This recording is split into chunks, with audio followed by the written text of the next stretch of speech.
j'adorerais faire ça. Ah, je pense que je serais vraiment, vraiment...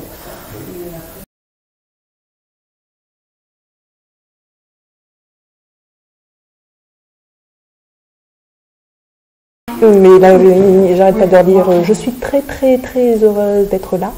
Et ils me disent si t'es heureuse, reste là.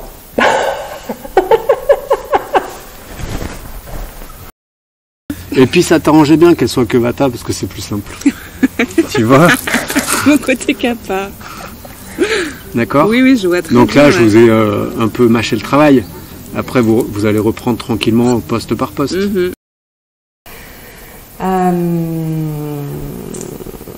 Alors en fait, c'est un petit peu particulier parce que c'est la deuxième session à laquelle j'ai participé.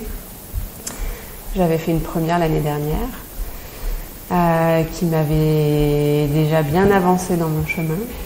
Et ça m'a appelé en fait de venir à une deuxième session. Et c'est toujours aussi puissant. C'est rempli de bienveillance, dans l'accompagnement. Et c'est surtout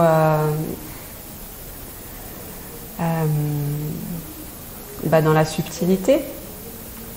Il y a une découverte de l'Ayurveda précise, profonde, et en même temps une responsabilité qui nous est clairement remise, puisque je ne veux pas dire que les clés sont en nous, mais que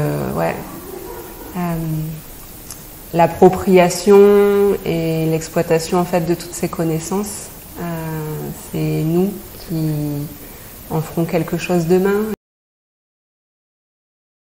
J'étais déjà sur ce chemin-là, mais j'en avais pas conscience à ce point. Et oui, ici, je pense que ça m'a transformée. Je le ressens vraiment au fond de moi. Vraiment, ça m'a touchée au plus profond de moi. J'ai envie de pleurer presque.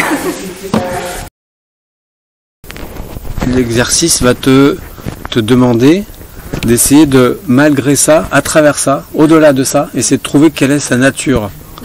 Son Agni, comment il serait naturellement. Donc est-ce qu'il a tendance à être quand même puissant malgré tout, en sachant qu'à partir de 50-60 ans, Agni baisse un peu, même si on est parfaitement en bonne santé. Vata pour la taille, et pour la finesse, t'es lancé. Mais t'es pas maigre non plus. Bon, donc autant mettre les deux, puis après... Oui, c'est vrai que moi j'ai toujours tendance à en mettre deux dans le doute en fait. Bon, et c'est peut-être plus Vata quand même.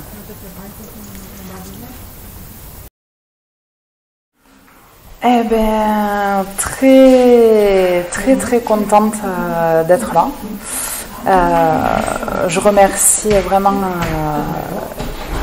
l'univers en fait de m'avoir guidée jusqu'ici et de m'avoir permis de redécouvrir l'Ayurveda, vraiment, que j'avais mis de côté pendant trop longtemps et que je redécouvre et que je réapprends d'une nouvelle manière. Et voilà, cette fois-ci, j'ai vraiment le sentiment qu'au plus profond de moi, vraiment, j'ai envie de me mettre dedans, de le pratiquer au quotidien et de le vivre au quotidien.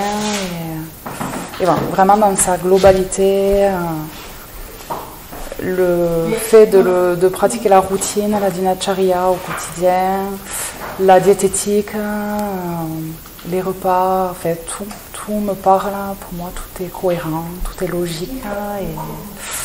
Et voilà. Et donc vraiment très très heureuse d'être venue là, en plus avec un super groupe, une très belle énergie, un lieu magnifique et vraiment je dirais une belle énergie et belle rencontre et bel enseignement. Donc oui, je vais pratiquer à la maison, c'est sûr, et puis je vais essayer de le mettre en place dans mon quotidien, enfin pas essayer, je vais le mettre en place dans mon quotidien, suivra qui veut suivre, mais bon, la cuisine peut convenir à toute la famille, donc il n'y a pas de souci. Après, je ne vais pas demander à tout le monde de rentrer dans les mêmes habitudes, hein. Mais bon, c'est gérable, hein, c'est tout à fait, et c'est absolument gérable. Tous les matins, je me lève à 6h du matin pour aller travailler à 9h et je suis à peine à 10 minutes de mon travail. Donc en fait, tout ce temps-là, je le prends déjà, mais pas pour des bonnes choses au final, parce que je le prends pour boire mon gros bol de café devant mon ordinateur. Voilà. Donc déjà là, ouais. Donc ce temps où il va falloir que je me lève plus tôt, ça je le fais. Je vais faire autre chose que... Bah, évidemment. Lui faire une dédicace comme ça. Où sont mes pantoufles? Où sont mes pantoufles?